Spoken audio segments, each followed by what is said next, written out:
देख लो घोंचुआ अखिया अपन फाड़ के तार पापा ह आ के तार जीजा ह। पावर स्टार पवन सिंह जो रिकॉर्ड बना देते हैं, तुम्हारे काका का औकात नहीं है उतना भारी रिकॉर्ड बनाने का। समझते हो?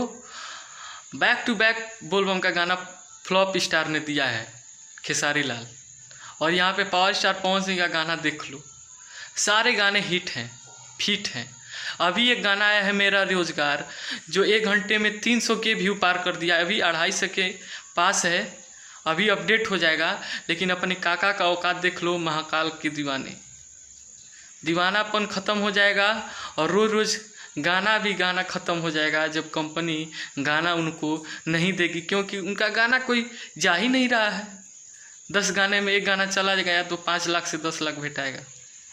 तो देख लो अपने काका का औकात, और औकात देख के बात करो कि ये गाना अपने महाकाल का रिकॉर्ड ये पावर स्टार पवन सिंह से मत टक्कर लगाना, क्योंकि ये कई गुना आगे है इस गाने से। समझ में आया? समझ जाओ।